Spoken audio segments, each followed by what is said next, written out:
Assalamualaikum warahmatullahi wabarakatuh. Di sini saya akan mempresentasikan hasil kerja dari kelompok kami, yaitu kelompok 5. Sebelum membahas materi lebih lanjut, di sini saya akan memperkenalkan diri terlebih dahulu. Perkenalkan, nama saya Ragil Melinia Febrianti, dan anggota kelompok saya ada Ilham Ma'ruf Ardiansyah, Arif Widiarto, Muhammad Haidar, Beta Minarti Pranginangin, Firdaus Muhammad, dan Ahmad Zayandi. Langsung saja kita masuk ke materinya. Materi di sini yang akan dijelaskan yaitu Internet Connection dan API. Apa itu Internet Connection? Internet atau kependekan dari Interconnection Networking adalah seluruh jaringan komunikasi yang menggunakan media elektronik yang saling terhubung menggunakan standar sistem Global Transmission Control Protocol. Connection atau koneksi adalah hubungan jaringan internet, sambungan antara perangkat pengguna dan server yang menyediakan akses ke internet, biasanya melalui penyedia layanan internet. Contohnya, untuk mengkoneksikan atau menghubungkan modem ke jaringan internet agar terkoneksi untuk dapat mengakses informasi di internet. Lalu, apa sih tujuan mengaktifkan internet connection? Yang pertama, mempercepat akses internet. Mempercepat akses internet ini bisa menggunakan aplikasi VPN, aplikasi adblocker, lalu bisa dengan membersihkan website yang sedang kita kunjungi. Tujuan yang kedua yaitu menelusuri situs web internet. Menelusuri situs web internet ini dapat membantu kita untuk menemukan berbagai informasi. Caranya dengan menggunakan aplikasi Google Chrome dan Mozilla Firefox. Tujuan yang ketiga yaitu sharing connection.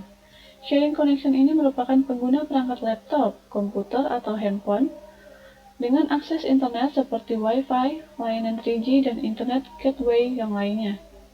Tujuan yang keempat, open social media. Open social media ini bisa berupa Facebook atau Instagram. Tujuan yang kelima, mencetak dokumen data online. Kita dapat mencetak dari Chrome dengan komputer atau perangkat seluler. Selanjutnya yaitu materi tentang API yang akan dijelaskan oleh teman saya. Selanjutnya yaitu mengenai apa itu API dan kenapa harus menggunakan API. API yaitu Application Programming Interface yang artinya adalah perangkat lunak yang mengizinkan dua aplikasi terhubung satu sama lain. API juga bisa diartikan sebagai antarmuka pemrograman aplikasi. Maksudnya adalah seperangkat antarmuka yang dapat digunakan untuk mengembangkan aplikasi dari sebuah platform ataupun lintas platform. Jadi dengan adanya API ini, maka programmer dapat membuat ataupun mengembangkan sebuah software dengan lebih mudah. Kemudian selanjutnya yaitu apa tujuan dari API? Tujuan dari API itu tersendiri yaitu untuk mempercepat pembuatan suatu aplikasi. Karena di sini programmer tidak perlu menuliskan kode dari nol. API juga disediakan oleh sebuah platform untuk dapat mengakses fitur dari platform tersebut. Contohnya seperti API Boot Telegram dan lain yang memungkinkan aplikasi untuk dapat mengirim dan membaca chat dari pengguna platform secara otomatis. Kemudian selanjutnya yaitu mengenai jenis-jenis API. Jenis-jenis API ada 3. Yang pertama yaitu Public API, yang kedua ada Private API, dan yang ketiga ada Partner API. Public API. Public API ini juga sering disebut dengan Open API. Sesuai dengan namanya ini, maka API jenis ini adalah API yang sering digunakan oleh banyak orang. Jadi API ini bisa digunakan oleh siapapun dalam lintas platform. Selain itu, jenis API ini merupakan jenis API yang paling mudah digunakan, karena kita hanya cukup mendaftar ataupun langsung memanfaatkannya di sebuah aplikasi. Contoh dari public API ini yaitu API untuk Google Maps atau API untuk data COVID di Indonesia. Kemudian yang kedua ada Private API. Private API berbeda dengan Public API, karena Private API tidak terbuka untuk pengguna umum. Biasanya, API jenis ini dibuat untuk keperluan internal dalam pengembangan aplikasi tertentu. Misalnya seperti API dari back-end yang digunakan untuk mengakses front-end dari sebuah website atau aplikasi untuk pengembangan aplikasi mobile. Yang ketiga yaitu Partner API. Partner API bisa digunakan untuk kepentingan umum, tetapi hanya sebatas pihak yang sudah memiliki izin yang dapat menggunakannya. Di sini saya akan melanjutkan dari teman saya tentang manfaat API untuk web atau aplikasi. Yang pertama, memudahkan membangun aplikasi yang fungsional. Tanpa perlu menambahkan data secara manual, aplikasi yang dikembangkan akan memiliki fitur dari aplikasi tujuan. Yang kedua, mengemban aplikasi menjadi lebih efisien. Cukup dengan komunikasi melalui API, hal ini sangat membantu, terutama jika Anda ingin membangun aplikasi lintas platform dengan berbagai layanan sekaligus. Yang ketiga, meringankan beban server. Dengan menggunakan API, Anda tidak perlu menyimpan semua data yang dibutuhkan di server Anda sendiri. Cukup meminta API untuk mendapatkan data terbaru dari server aplikasi asal. Arsitektur API yang sering digunakan. Yang pertama, RPC, teknologi untuk membuat komunikasi antar client-side dan server-side bisa dilakukan dengan konsep sederhana. Yang kedua, Simple Object Access Protocol. Arsitektur ini menggunakan yang memungkinkan semua data disimpan dalam dokumen. Yang ketiga, REST Trust. Arsitektur API yang cukup populer karena kemudahan penggunaannya, tak perlu coding yang panjang untuk menggunakannya. REST menggunakan JSON sebagai bentuk datanya sehingga lebih ringan. Performa aplikasi pun menjadi lebih baik. Selanjutnya, bagaimana peran API itu sendiri? Peran API atau Application Programming Interface sendiri sangatlah penting, seperti membuat interface aplikasi agar menjadi interaktif, mudah digunakan, dan user-friendly. Selain itu, API juga sering digunakan untuk layanan. Bagaimana hubungan API dengan internet? API dapat kita temui dalam kehidupan sehari-hari seperti saat kita memesan tiket hotel, mengirimkan pesan, ataupun memesan makanan secara online. Bagaimana hal ini dapat terjadi? Ketika kita menggunakan aplikasi maupun melakukan aktivitas tersebut, aplikasi terhubung ke internet dan mengirimkan data ke server. Setelah itu, data tersebut diambil dan diterjemahkan oleh server yang kemudian melakukan aksi yang diperlukan. Sebagai hasilnya kemudian dikirimkan kembali ke smartphone kita. Setelah menerima data tersebut, aplikasi menerjemahkannya lalu memberikan informasi yang Anda inginkan dengan cara yang mudah dibaca. Dengan adanya API, semua dapat berjalan dengan lancar dan memudahkan. Keuntungan menggunakan API pada aplikasi membuat kinerja dari aplikasi tersebut menjadi lebih cepat dan fleksibel. API juga mendukung data migrasi lebih baik dan informasi yang didapat bisa ditinjau lebih detail, sehingga layanan tersebut menjadi lebih fleksibel. Kustomisasi mempermudah dalam kustomisasi untuk konten dan layanan, sehingga sesuai dengan kebutuhan dan keinginan masing-masing. Integrasi API dapat menjamin pengiriman informasi lebih lancar dikarenakan API memungkinkan konten tertanam dari aplikasi maupun situs dengan mudah. Hal tersebut memberikan pengalaman yang terintegrasi bagi pengguna. Pada data, memberikan banyak pilihan data. Terakhir, lebih praktis dimengerti. API memakai bahasa yang lebih terstruktur dan juga gampang dimengerti daripada sistem call. Hal ini tentu sangat penting dalam bidang editing dan pengembangan. Monitoring API. Sebelum masuk pembahasan, saya akan menjelaskan maksud pemantauan API. Pemantauan atau memonitoring API mengacu pada praktik pemantauan antarmuka pemrograman aplikasi, paling umum dalam produksi untuk mendapatkan visibilitas ke dalam kinerja, ketersediaan, dan kebenaran fungsional. Alat pemantauan API dirancang untuk membantu dan menganalisis kinerja aplikasi Anda dan meningkatkan API yang berkinerja buruk. Mereka memberikan pengukuran beberapa lama rutinitas diperlukan untuk mengeksekusi, seberapa sering dipanggil dan dari mana dipanggil, dan berapa banyak total waktu yang dihabiskan untuk mengeksekusi transaksi itu. Apakah perlu dimonitoring? Tentu perlu. Sama seperti halnya dengan jaringan, API juga butuh dimonitor. API monitoring adalah sebuah monitoring terhadap API sebagai tujuan melihat respon yang layak, ketersediaan, dan performanya. Kenapa harus memantau API? Karena hal ini sangat membantu dalam melihat keadaan API. Jika performanya sedang kurang baik, lemahnya panggilan API yang menyebabkan kegagalan pada aplikasi, serta website yang gagal yang dapat menyebabkan pengalaman buruk bagi pengguna. Sebagai solusinya, maka membutuhkan API monitoring tools. Cara pertama, memantau API adalah identifikasi API yang Anda andalkan.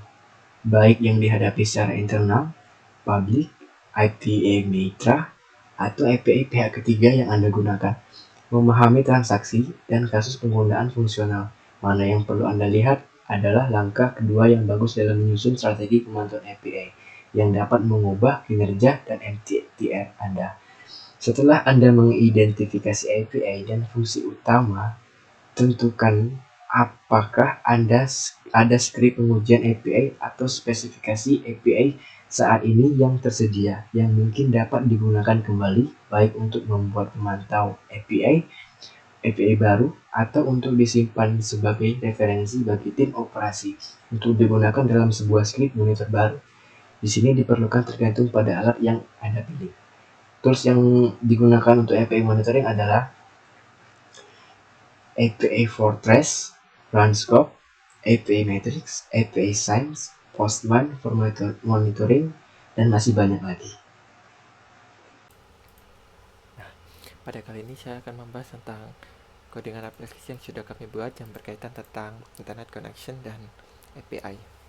Nah, pertama kita buat dua penanda yaitu dengan untuk menandai jika aplikasi kita tidak terhubung dengan internet maka akan keluar tampilan seperti ini, dan jika aplikasi kita terhubung dengan internet maka akan keluar seperti ini.